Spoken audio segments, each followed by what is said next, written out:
Keep yourself in the loop of everything football on the Golden State Media Concepts Football Podcast. The latest news on and off the field, be it college football, Big Ten, SEC, Big 12, Pac-12, ACC to the NFL. We've got you covered. Listen to the Golden State Media Concepts Football Podcast.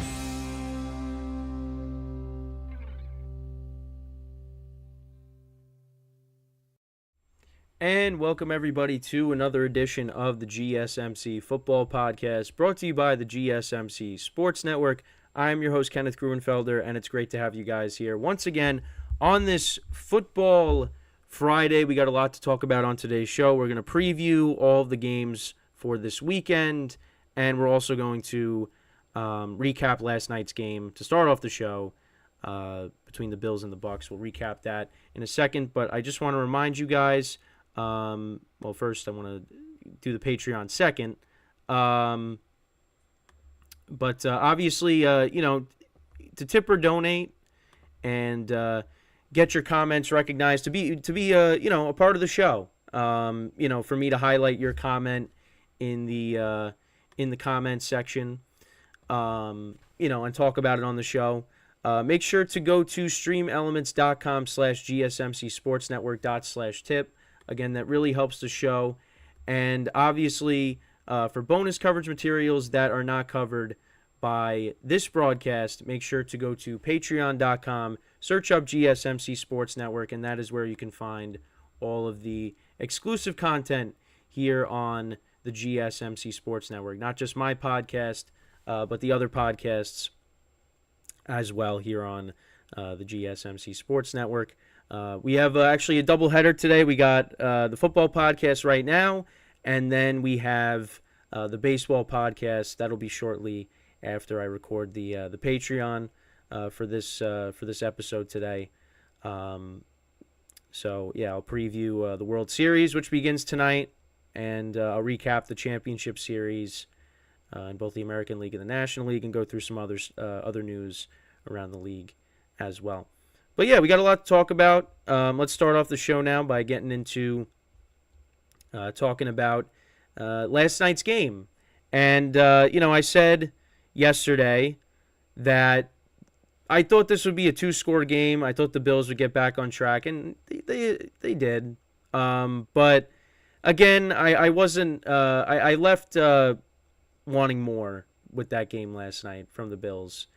Because at times you looked at it and you're like, wow, here we go. This is the Bills that we're expected to see. But especially in the second half, I mean, they only scored 7 points, and I kept saying, because I had the Bills covering the spread last night, I'm like, you got to score again, because eventually the Bucs are gonna are gonna score again at some point. And sure enough, it happened at the end of the game. And the Bucs backdoored, so I ended up losing that game in my spread pool, which just was, again, a bad beat. The backdoor is one of my greatest enemies. But let's go through it. So the Bills the Bucs started off the game. They punted. The Bills went down the field, 10 plays, 77 yards, 4.5 minutes, and they kicked a field goal. The Bucs then went down the field as well, 7 plays, 48 yards, but they ended up missing a field goal. That actually, I think that got blocked. Yeah, it was a blocked field goal. And then the Bills turned it over on downs. Bucs punted and gave the Bills good field position. 5 plays, 23 yards on their next drive, almost 3 minutes. And the Bills got their first touchdown. Josh Allen rushed for 13 yards. And he actually was in the medical tent. They were checking out his shoulder. They were saying on the broadcast that he was giving low fives instead of high fives on the sideline. Because you saw Kyle Allen warming up, and you're like, oh, no. But Josh Allen was able to finish the game. So it was 10-0 at that point. Then a field goal the Bucs got, 8 plays, 36 yards. So it was 10-3 at that point. And then on the Bills' first possession of their next drive, Josh Allen throws a pass that gets tipped up in the air and intercepted, and the Bucs cash in. Baker Mayfield connects with Chris Godwin for 3 yards, a 3-yard touchdown there. That was set up by a Baker Mayfield pass to Rachaad White for 20 yards, and he was involved in the passing game a lot last night. Then the Bucks, then after that, the Bills responded with their own touchdown, 9 plays, 75 yards, 4 minutes, and that was to Dalton Kincaid, a 22-yard touchdown. So that was his first touchdown of the season. And he's going to have to step up because obviously Dawson Knox, their number one tight end, he's going to be out for a while. I think he's getting wrist surgery. So Kincaid, a guy that's got to step up, and he did so on that drive. Bucks punted, and then the Bills just kneeled it down, and that was the end of the half. And then the Bills scored a touchdown on their first possession out of the half. Josh Allen connected with Gabe Davis for a touchdown, a 40-yard touchdown. So the Bills were up 2 scores, and that was the last time they scored. The next 4 possessions in the third quarter were all punts. First 2 possessions of the fourth quarter were punts. And then the Bucks went on a drive that was 17 plays, 92 yards, almost 7.5 minutes, and got a touchdown. And it was one of the weirdest drives because the Bills, they stopped them on 4th down twice. And there was, of course, penalties. There was a penalty. So to start the drive, there was a penalty on the Bucks. It was a false start. The next penalty was a offensive holding. So immediately the Bucks got backed up, and then Mayfield got sacked twice, and then of course there was a penalty on 4th down and 10. It was illegal contact, so that gave him a first down. Then another penalty where on 4th and 8 you thought, okay, now the game's over, and there was a face mask. So the Bucks continued their drive, and then on 4th and 10. Baker connected with Mike Evans for a 24-yard touchdown, and that actually got that got tipped. Well, it didn't get tipped, but like the defensive back made contact with it, and Evans was able to maintain possession and hold on to it. But then the 2-point conversion was tipped up, and Cade Otton made the catch. Then the Bills punted. The Bucks were able to heave a Hail Mary, which actually could have gotten caught. And people talking about it possibly could have been a flag that should have been thrown, but wasn't. But Chris Godwin was in position to make that catch. Nobody made contact with the ball. Baker threw it from his own 45. So that was an impressive throw to make it there. I didn't really think he had the. I mean, he actually has thrown a Hail Mary before, so I can't say I didn't. I was surprised by his arm strength because he has heaved up a Hail Mary before. But Godwin wasn't able to see it in time, and it just fell, and that was how the game ended. Josh Allen finished the game, 324 yards, 2 touchdowns, and an interception, which led to points. Bills really didn't they did try to run the ball. James Cook was their leading rusher, 14 carries for 67 yards. Josh Allen had 7 for 41 and a touchdown. Their leading receiver was actually Khalil Shakir, 6 receptions for 92 yards. Gabe Davis had a good game, 9 receptions for 87 yards and a touchdown. Diggs had a quiet night, 9 for 70. Dalton Kincaid had 5 for 65 and a touchdown. And then on the Bucs side, Baker, 25 for 42, 237, 2 touchdowns, no picks. Bucs really couldn't run the ball in this game. They only ran it for 78 yards. Rashad White was their leading rusher. He was also their leading receiver, 7 receptions for 70 yards. Chris Godwin had 5 for 54 and a touchdown.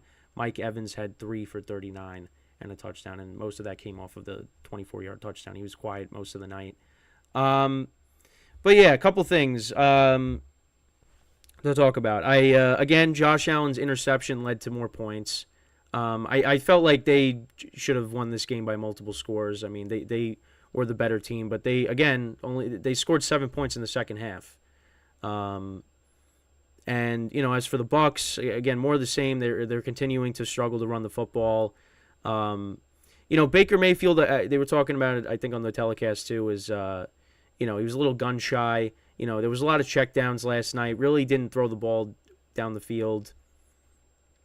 And the offense really struggled to do anything last night. I mean, they got gifted the Josh Allen turnover that set up the Godwin touchdown, but overall, the Bucs offense, they struggled most of the night. I mean, Baker's stat line looks decent, but if you really watch the game, I mean, the Bucs really struggled to move the ball the whole night. And, they got gifted the penalties, too, that set up that touchdown. So, the game is a lot closer than it should have been. But, again, the Bills, they still look off. You get the win, which is good. But Josh Allen, that was a bad pick. Well, not really a bad pick, but it got tipped up. But, again, another turnover that led to, points for the other team. So, but, the Bills get back on the right track. The Bucs, they lose another game. That's 3 in a row now after they started off the season 3-1. So, yeah, the Bucs defense kept them in it. So, you got to give them credit for that. But, the offense still has some issues, again, struggling to run the ball. Baker was holding on to the ball for a while. He didn't, he really didn't, he didn't have any quick releases on any of his passes. I thought, because the other thing too is, the Bills were backing up the Bucs, in bad field position. They were literally thrown from their own end zone. And I was surprised that Baker didn't get sacked for a safety. I thought that was coming, but that it didn't. But the Bills get the win. They get back on the right track in terms of, getting back in the win column. But they're still not right. They're still not right. There were a few moments where you're like, okay, here we go. But then, the offense stalled in the second half. And the Bucs backdoored, which I'm just still very salty about. Now, I have Mike Evans in fantasy, so that was at least good. But, really? And the only reason they even got in that spot is because of the penalties. Game should have been over. Final score should have been 24-10. But, yeah, they gotta. Josh Allen's gotta not turn the ball over, because again, the Bucs cashed in on that. They cashed in on that, and they cashed in on penalties. So if those don't happen, then what does the score end up being? But the Bills needed that win. They got to keep pace with the Dolphins. The Bucs, they're not out of anything by any means. They still got a shot with the division, but they've lost 3 in a row now, and that's not good, especially because they were 3-1, and I thought, hey, they look like the best team in their division right now. Well, right now that's not the case. The offense is struggling. So, and I know Tristan Wirfs, he got banged up in this game. But, yeah, Mike Evans really didn't do anything in this game. You can also credit the Bills' defense. They did a good job covering him. But, yeah, a lot of checkdowns, last night. So, and that's not really that's not going to win you games. You saw what the Saints doing it the other night. Well, last week. So, yeah, both offenses are struggling right now. The Bills got the win. The better team won last night. The Bucs actually, the Bucs had their chances. They could have won. They kept it close, but they just couldn't. They couldn't move the ball. So, but the Bills get the win, and they improved to now 5-3 on the season. Bucs dropped to 3-4. So, yeah, that's what got us started for Week 8. So, with that, we are going to take our first break of the show. And then when we come back, we're going to discuss the 49ers-Bengals game. Obviously, Brock Purdy, it looks like he's not going to be playing, so it's going to be Sam Darnold. Bengals coming off of a bye. This is one of the best games this weekend, arguably the best. So we'll preview that when we come back here on the GSMC Football Podcast. So stick around, and we'll be right back.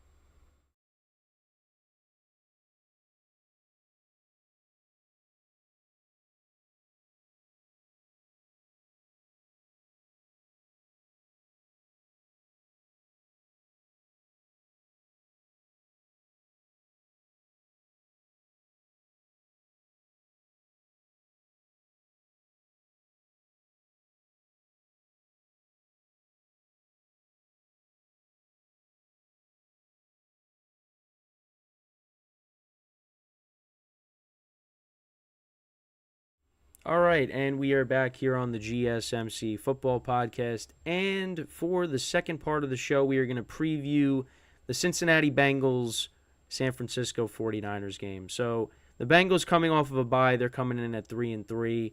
49ers are coming in at 5-2. Dropped their last two games to the Browns and the Vikings. It looks like Brock Purdy is not going to make the start in this game. It looks like it's going to be Sam Darnold making the start. And this is a big game. This is a big game for both teams. Bengals trying to get over 500. And the 49ers are trying to get back to their winning ways because they've dropped their last two. And they kind of need a win here. And these two teams did meet a couple of years ago. I did talk about it, I think, yesterday at some point. Back in 2021, an overtime game.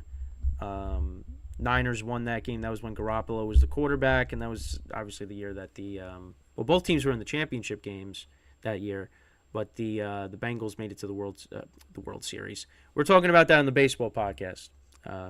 It made it to the Super Bowl that year. That was a good game, and that was in Cincinnati. This is now in San Francisco. Different quarterback will be playing for the Niners, regardless if it's Purdy or Darnold, but it looks like it's Darnold.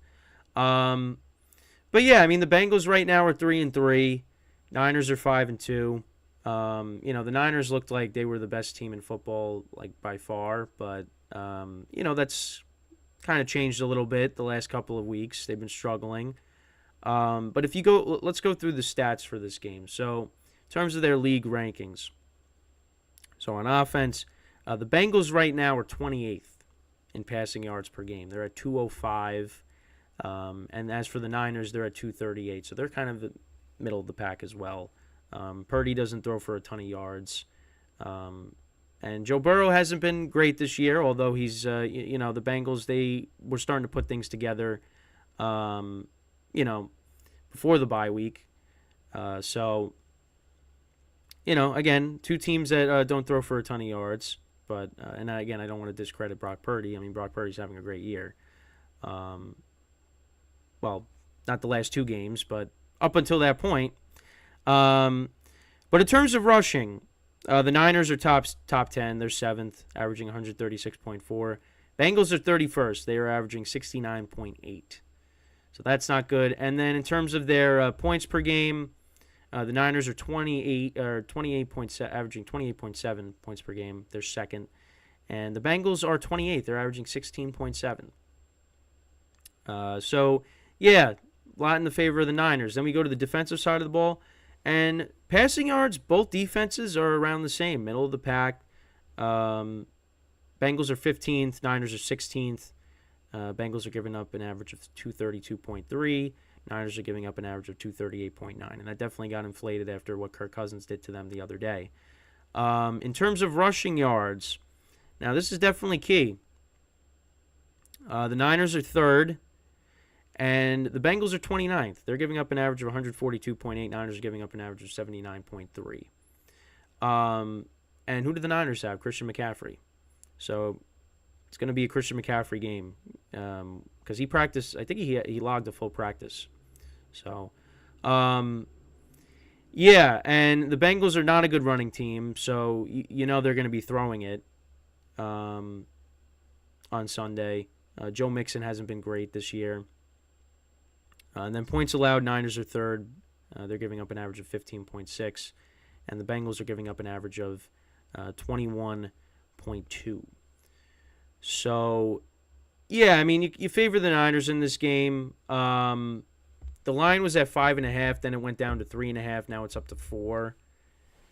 I think it's going to be a close game. Now, Niners are going to run the ball. Bengals aren't good against the run, so the Niners with Christian McCaffrey, they're going to get him going.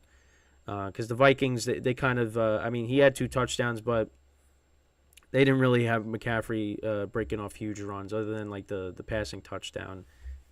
The 30, I think it was like a 34-yard touchdown that Brock Purdy had to McCaffrey.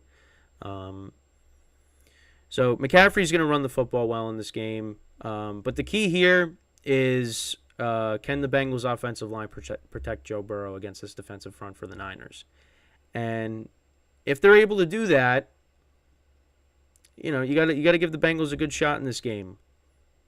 Because, you saw what the Vikings were able to do on Monday against the Niners. And listen, if you give Joe Burrow protection with those weapons, I think the Bengals are going to be able to move the ball against the Niners on Sunday. I really do. Kirk Cousins passed for 378 yards. Jordan Addison had a big game. Now you got Joe Burrow coming in with Jamar Chase, and T. Higgins I think is going to be back this week, and Tyler Boyd. So it's going to be a tough game. I think it's going to be a good game. It's going to be close, and we'll see what Sam Darnold brings to the table. I know I brought up if he plays well, is there a QB controversy? Now I'm not saying that there should be, but the Niners do like Sam Darnold. So is it possible that if he plays well and Purdy comes back and doesn't play well, could we see a QB change maybe? I'm just saying. I'm not saying it's going to happen. But so right now, Brock Purdy actually yesterday logged a limited practice on Thursday because he's still in concussion protocol. But we'll see. It's not set in stone yet. It's still questionable, but the way they made it seem, it was like Sam Darnold is going to start. So what's going to be funny is Brock Purdy's going to play, and this conversation, and I said it yesterday, it's not going to mean anything. So, but this is a big game for the Bengals. Right now, they're in last place in their division. They're a game and a half back of the Ravens for first place. We'll actually have a discussion about the Ravens and the Bengals later in the show because I did get some comments on talking about the Ravens the other day. So I wanted to address that. Get those comments recognized as well on the stream. So that'll be when we go over the Ravens game. We'll talk about that. So but this is we'll see what happens with the Niners. Obviously Trent Williams, he was dealing with an ankle. I think I checked yesterday. He's still questionable. So let's check that out very quick. And Deebo Samuel obviously isn't going to play in this game. He's out. Trent Williams questionable. Yeah, right now he's still questionable with an ankle. So if they get him back, that would be huge. Orlando Brown for the Bengals. He's questionable with the groin. So the Bengals are going to need him for this game. Protecting him against that defensive front. So again, that's really the key. If they're able to protect Burrow, I think he could do something similar to what Kirk Cousins did on Monday against the Niners. I just still can't believe that they could not get any pressure on Kirk Cousins. They didn't sack him one time. And I think that's a little bit concerning. I do. But, we'll just have to wait and see, how this game plays out. This is a late afternoon game. This is the number one game on CBS. I wish this was the Sunday night game because we're going to have to watch Tyson Bagent versus Justin Herbert. So that should be fun. And we'll preview it. We'll preview it. All right, we'll get to it. But that'll be the last game we talk about on the show. But yeah, we'll still wait on the status for Brock Purdy. Similar to what the Bengals offense is kind of similar to the Vikings, where they're not very good at running the football, so they're gonna have to throw it. That's basically what it's gonna be. And if the Niners don't get any pressure, then it's gonna be a problem. But I think this will be a competitive game. The Bengals are trying to get themselves back over 500 for the first time. After getting off to a slow start this year. Can the Niners win a game? What happened? Back-to-back road games. Back-to-back road losses. They should have won against the Browns. I mean, if you make that field goal, they win. But that's not the case. I mean, now they're 5-2. They're looking a little vulnerable right now. But I've been saying it. Every team has had a bad loss this year, so this season it's like a week by week basis. Like you don't know, a week to week basis. You don't know what's gonna happen. Yeah, you really don't. You may think you know, but then something happens. And you're like, yeah, I don't know. I mean, we'll see. We'll see. But it should be an exciting game. Um, two teams that have Super Bowl aspirations. I know the Bengals are in last place, but if that group of players has been to a Super Bowl before, and they've been to back-to-back AFC Championship games. So yeah, they got Super Bowl aspirations. Now the Niners are in a better position right now than the Bengals are, but again, that can all change. We still got like half a season to go. But I like I said, Christian McCaffrey, they're gonna get him going. He should have a good game here. Try to get the ball to Brandon Ayuk more, because now that I'm not playing my friend who has him this week, then they could do whatever they want with him. It was just I just thought it was crazy how towards the end of that game they really just did not target Ayuk. But we'll see. Maybe get George Kittle more involved in the offense. With Debo out, yeah. The guys are gonna have to step up. In his absence. Now, obviously, you got to look at some of like Juwan Jennings and Ronnie Bell. Like those guys are gonna have to step up. Ayuk, Kittle, and McCaffrey. You don't have to worry about them, but get them involved, of course. Get Kittle and get Ayuk more involved. No matter who's playing quarterback this week. So, but yeah, ultimately it's going to come down to can the Bengals protect Joe Burrow in this game, and if they don't, then the Bengals really don't have well, I shouldn't say they really don't have a chance, but it's you would definitely lean more towards the Niners in this game. And I think you probably still do, just because the Niners are home and they're due for a win at some point. But I think the Bengals keep it close. And I think, with the bye week, that definitely had to help Burrow's calf. So, because he was starting to move around a little bit better. So we'll see how he is, out of the bye week.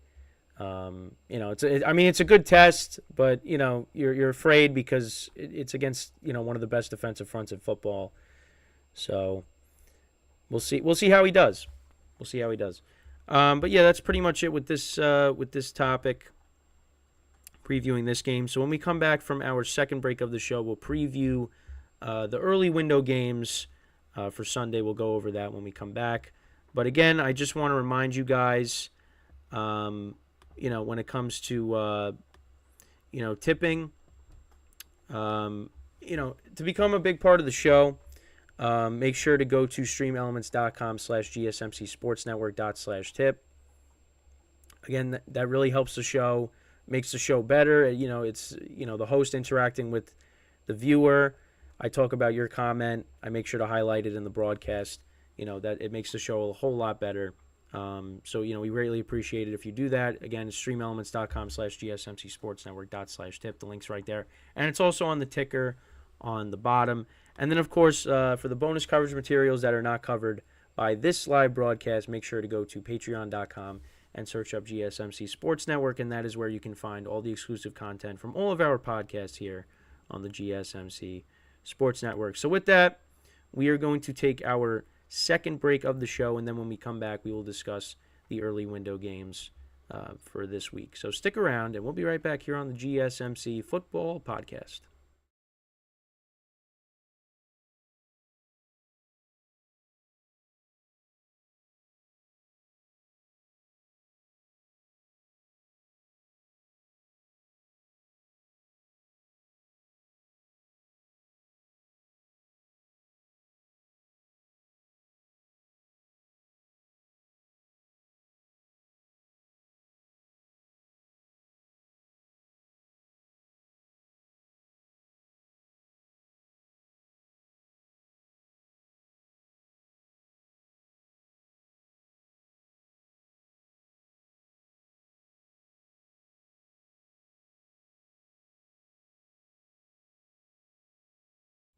And we are back here on the GSMC Football Podcast. And for the third part of the show, we are going to preview all of the early window games that are on Sunday.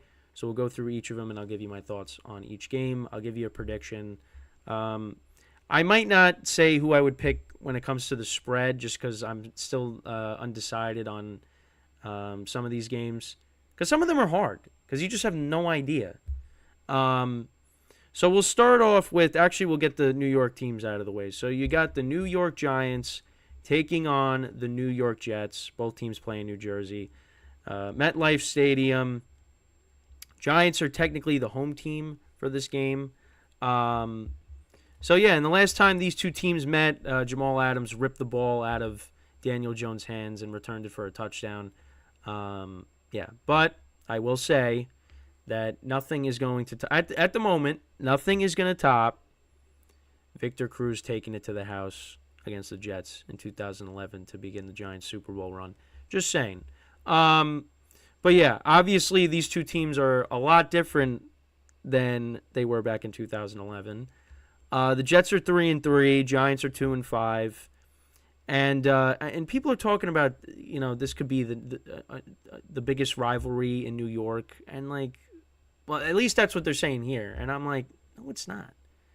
I talked to my friends about it. No, it's not. They're making it out to be that way. I'm not. They're teams that play each other every 4 years. I don't think so. It looks like it's going to be Tyrod Taylor starting again. The Giants, the defense has been playing better the last couple of weeks. The offense, we finally scored an offensive touchdown at home. Yeah, it took until week 7 to do so. Jets are coming off of a bye week. The week before that, they obviously beat the Eagles, which is impressive. The defense forced 4 turnovers in the game. That's really the reason they won, is because of their defense. So you got two good the Jets are a good defense. Giants' defense has been playing better. So with this game, it's going to be low scoring. It's going to be low scoring. Excuse me, I had to clear my throat there. I think the Jets win this game. I think it's going to be close. But I think the Jets win. Right now, the Giants are +3.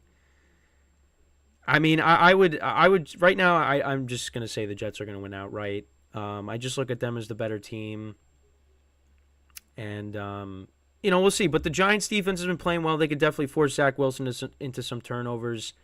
But I think the Jets win this game. They're the better team, coming off of a bye. But we'll see. Then we move on to a NFC North battle. We got the Minnesota Vikings coming in after a huge win against the 49ers at 3-4, taking on the Green Bay Packers in Lambeau Field, who dropped the game against the Broncos last week and are 2-4, have lost 3 in a row. And yeah, things aren't looking good right now. It's tough, but you know what? I am going to pick the Packers in an upset. I'm going to do that. I'm going to say they win this game, and you're like, what have they shown you to, win this game? Nothing really, but you know what? They're due for a win. They are definitely due for a win. They're at home. The Vikings coming off of that huge win against the Niners, so they're running high. Packers are due for a win right now. They've lost 3 in a row. You would think they got to win at some point, right? And listen, the Vikings, they won against the best team, arguably, in football up until this point. So obviously, a lot of people are going to say, yeah, they should win against the Packers, no problem. But I'm going to be a little risky here. I'm not confident with it, but I say the Packers win this game. So I'll take them to win against the Vikings. But, expect Kirk Cousins to have a good game. I mean, Jordan Love, don't turn the ball over, which probably will happen. But the problem is Packers get off to these slow starts, and then, they get it going in the second half, and it's too late. So we might see the same thing happen again. But, I'll take the Packers in an upset. Then we got the 5-2 Jacksonville Jaguars taking on the 4-2 Pittsburgh Steelers. Steelers coming off of a big win against the Rams last week. Jacksonville defeating the Saints on Thursday. This should be a good game. and I didn't like picking against the Steelers last week. My dad's a Steelers fan. I really didn't think they were going to beat the Rams, but they did. Got to give them credit. They're 4-2. But you know what? I'm going to go with the Jags in this game. They're starting to gel a little bit, although like, in the second half of last week's game, they weren't as good as they were in the first half, against the Saints. But you know what? They still held on. They won the game. They look like they're taking the hold of the division. So I'll take them, although I won't be surprised if the Steelers win, because that defense is really good. Jags defense also been playing really good as well as of late. So then we got the Houston Texans taking on the Carolina Panthers. You got the number 1 overall pick versus the number 2 overall pick, Bryce Young versus C.J. Stroud. Panthers are 0-6. Texans are 3-3. I took the Panthers with the points in my spread pool because it was 3.5. But you know what? I'm going to say the Texans win, but it's going to be a close game. I went with the points, home underdog. I know the Panthers are 0-6. But hey, listen, they were up 14-0 against Miami a couple weeks ago. So maybe, this game will be competitive. And, C.J. Stroud's having a good season. So, hopefully it's a good game. But I see the Texans win this game. Panthers cover. But we'll see. Then you got the Rams going to Jerry World to take on the Dallas Cowboys. Rams coming in at 3rd, 3-4. Cowboys coming in at 4-2, coming off of a bye. Rams are getting 6 points, and I was thinking about taking it, but I don't know. I'm going to say the Cowboys win this game, but again, I might. Right now, I have the Cowboys in my spread pool. I might change it. Because the Rams, I still think they could be a wild card team, but they didn't look great against the Steelers last week. And, again, the Cowboys, they're at home. They've been good at home this year. They blew out the Jets. They blew out the Patriots. I know you could look at that and say, the Jets aren't a bad team. Patriots are a bad team. I think at home they win by a touchdown. But right now I have Dallas winning. I would say Dallas wins.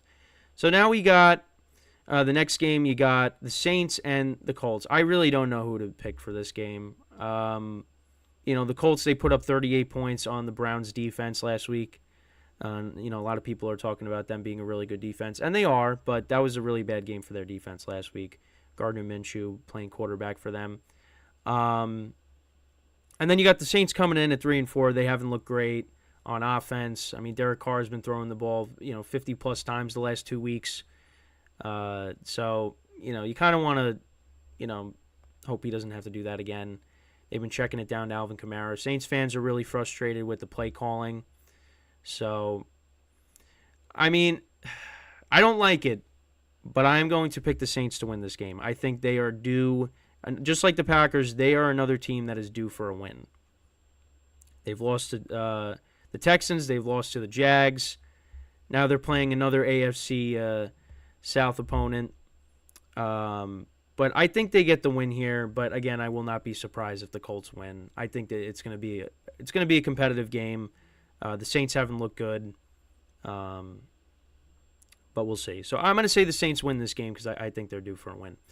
Then you got the New England Patriots at 2-5 after an unexpected win against the Bills, taking on the Miami Dolphins at 5-2. Right now, the Dolphins are 9.5-point favorites.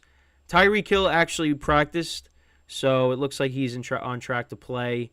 It gave a lot of people a little bit of a scare because he missed practice, but he was back at practice, so he's going to play. Jalen Waddle, he's dealing with an injury right now.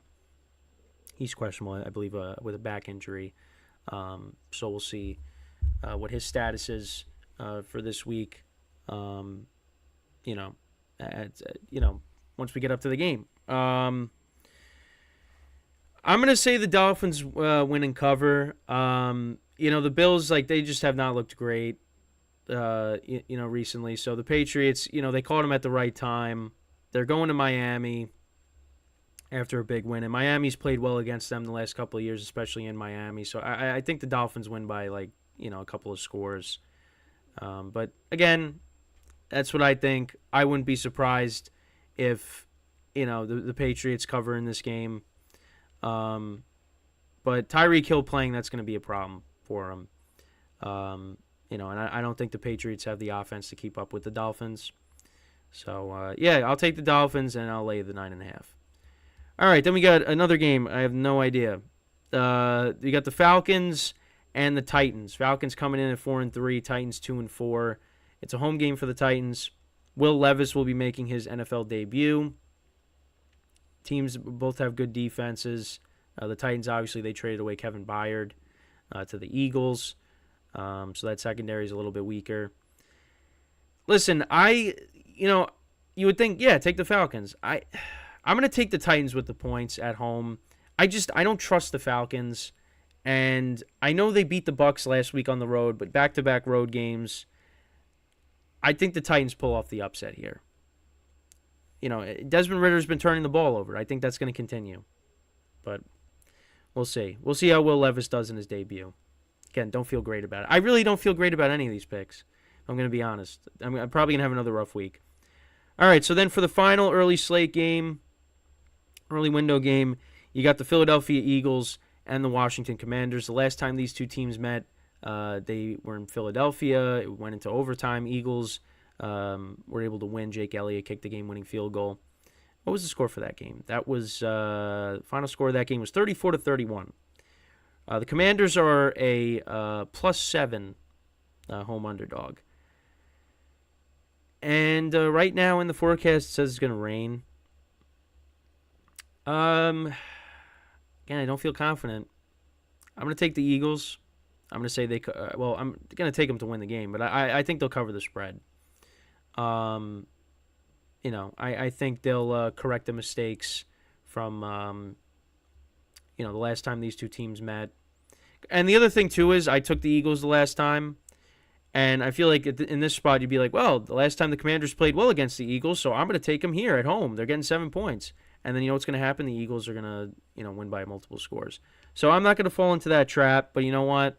Again, my predictions have been very bad. So, I'm probably going to be wrong. But yeah, so to run through them really quickly. So I got the Jets winning over the Giants, Packers over the Vikings, Jags over the Steelers, Texans over the Panthers, Panthers covering. Right now I have Dallas over the Rams and covering. Saints over the Colts, Dolphins over the Patriots, Titans over the Falcons, Eagles over the Commanders. Those are all of my picks for the early window games on Sunday. So, with that, we are going to take our final break of the show, and then when we come back, we will then preview and do our picks for the late window games. So that'll be what we do when we come back from our final break of the show. So stick around, and we'll be right back here on the GSMC Football Podcast.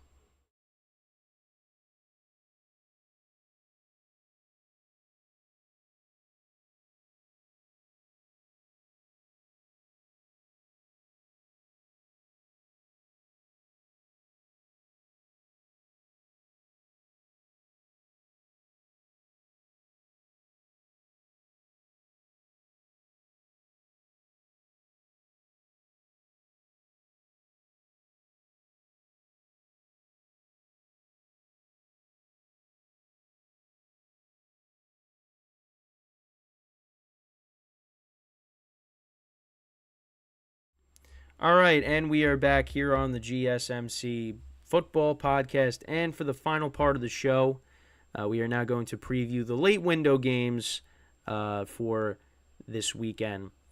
Nick Urillo, before I left, commented in the chat, Tyrod is leading the Giants to victory. Listen, I hope so.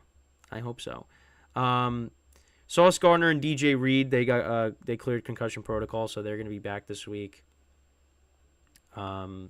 So that's, the Jets defense is going to be pretty much back to full strength for this game. So it's going to be a tough game. It's going to be tough, but we'll see. We'll see. The Giants defense has been playing well. I think it should be a close game. It should be.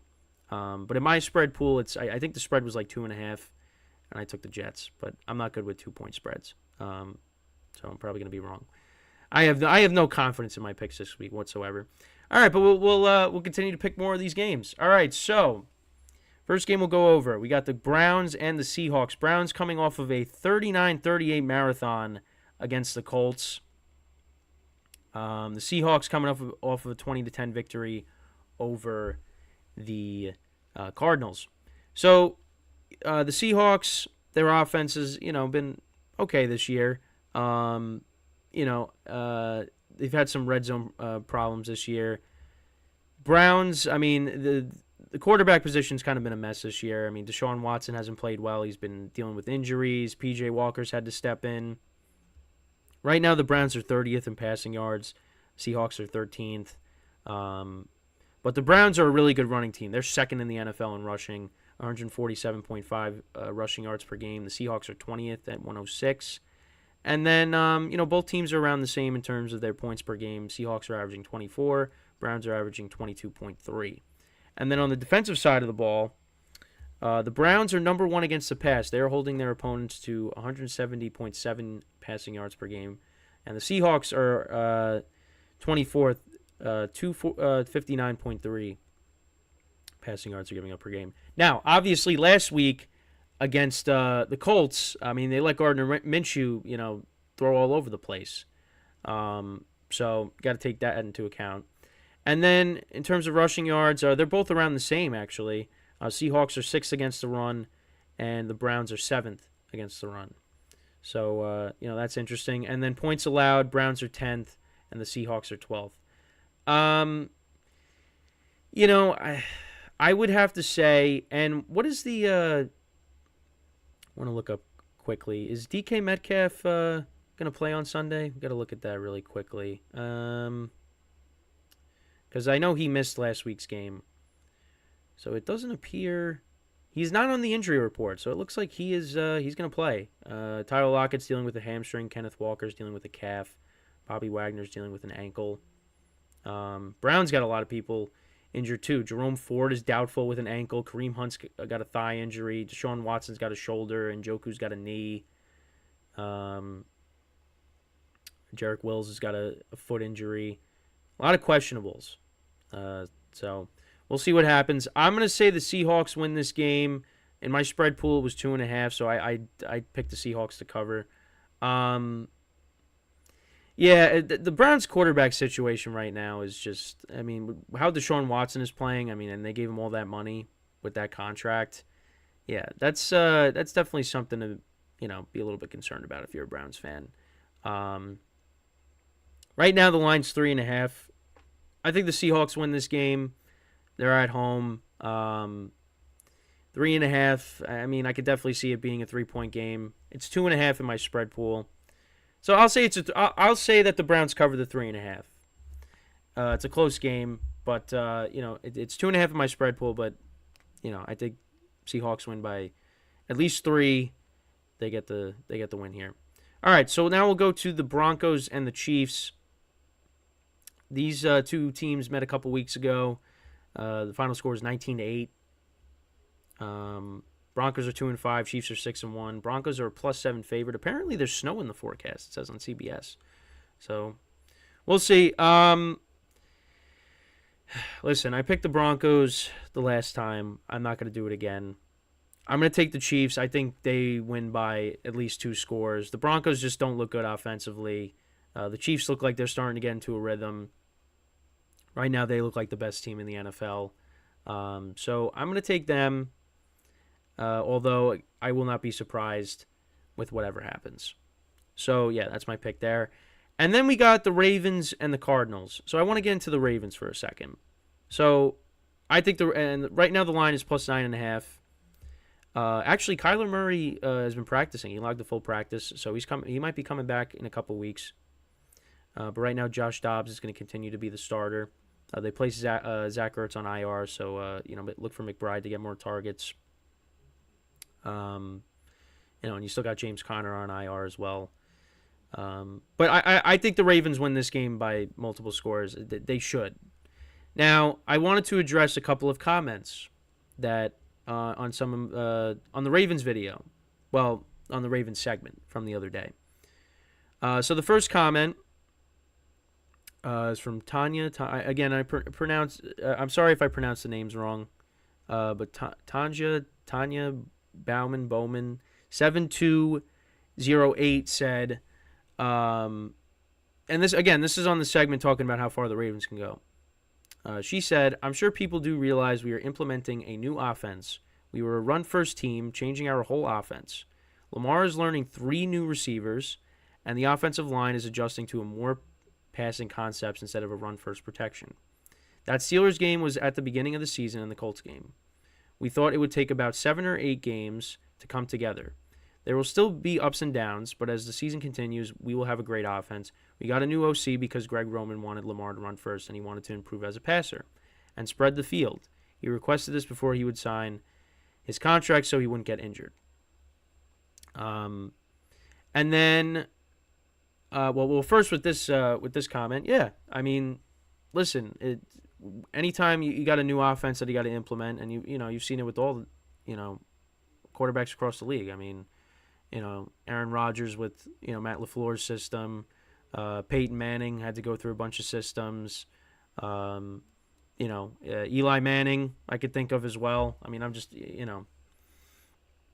all these guys a lot of guys have had to deal with new systems, and yeah, it takes time to adjust.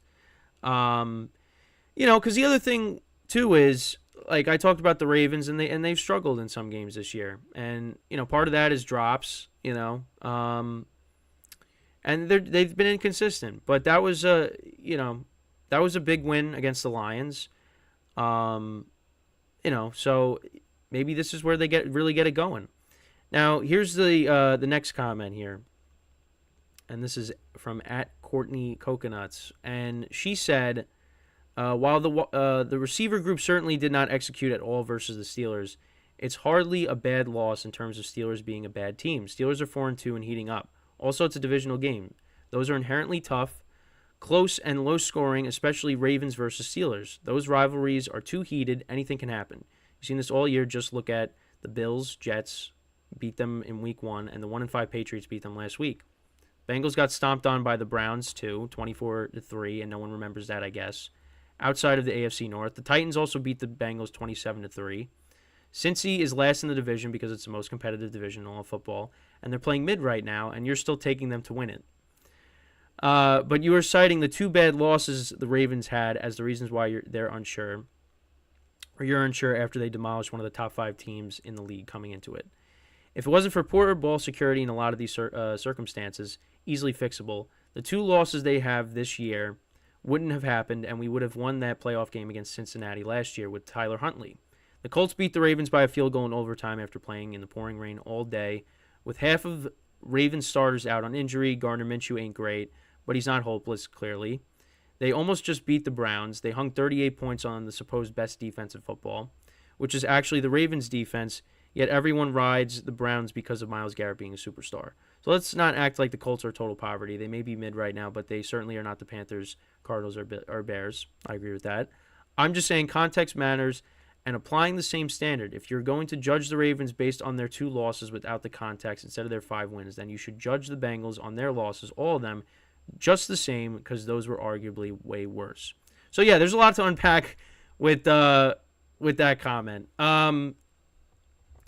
Yeah, listen, I still think the Bengals. I still pick them to win the division, but I do understand, like, when talking about the Ravens in that particular segment, I did, say, like, those were bad losses.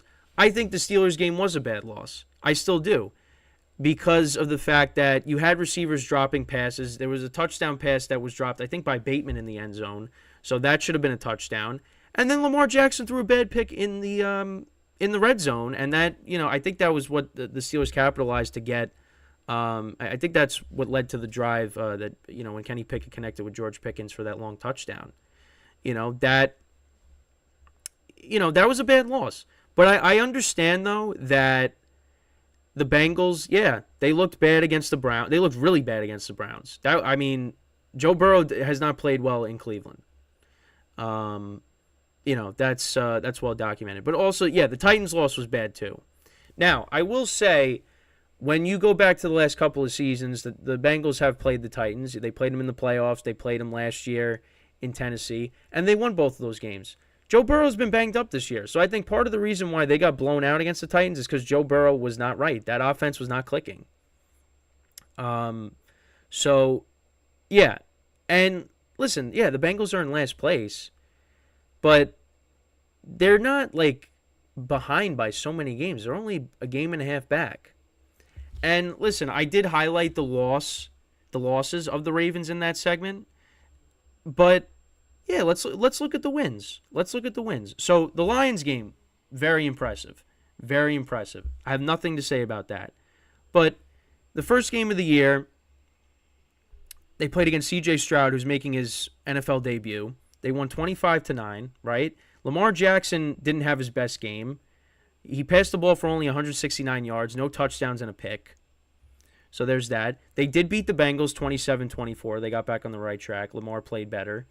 Had 2 touchdowns, passed for over 200 yards.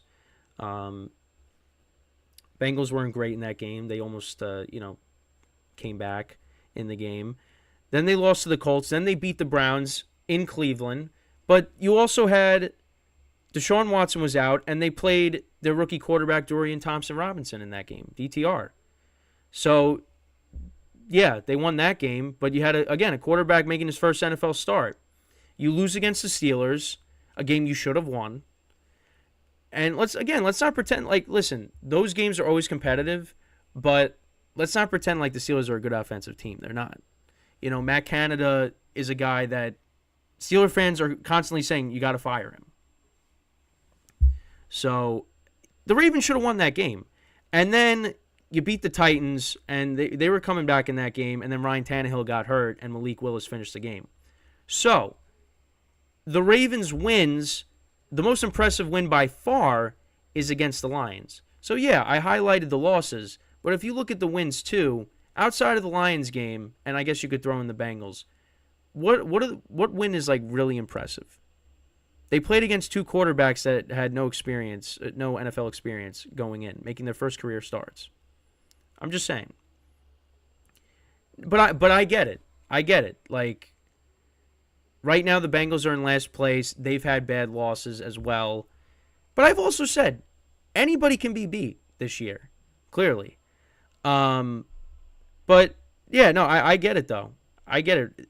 But listen, I said the Ravens, if they play like that, they could beat anybody. So this could be the beginning of a hot streak for them, where they just are, running over people. And their defense is playing good as well. So I get that. But, I just, we talk about the Ravens wins. Outside of the Lions, you look at those other games. Some of those wins are not really, I'm not going to say they were that impressive just because, of the quarterbacks they were going up against. But still, Ravens are a good team. I'm not taking that away from them. But I appreciate both comments. Obviously, again, they got an offense that they're trying to, figure out, and they're going to continue to get better. And we still got a long way to go. So I just wanted to address that. I appreciate the comments from both of them. And with that, we get to the end of the show. And we'll run through Chargers Bears really quick. Right now the line's 8.5. I think the Chargers cover. I'm not confident with it, but I think the Chargers got to get right, and I think they will bring Tyson Bagent back down to reality, because I know a lot of people were praising him after the game, but they played against the Raiders. So, but with that is all the time that we have for today. Again, I appreciate the comments on the Ravens segment from the other day. Love getting into discussions with the people in the comments. But that's pretty much it for me for today. I'm going to go record the Patreon now. Thank you guys all for tuning in. I'll be recording the baseball podcast 12:45 Eastern time, so make sure to tune in for that. And that's pretty much it. So that's all the time that we got for today. I'm your host, Kenneth Grunfelder. Thanks for tuning in. Enjoy the games this weekend, and I'll see you guys if you guys tune in for the baseball podcast. So make sure to tune into that. Enjoy the games this weekend, and take care.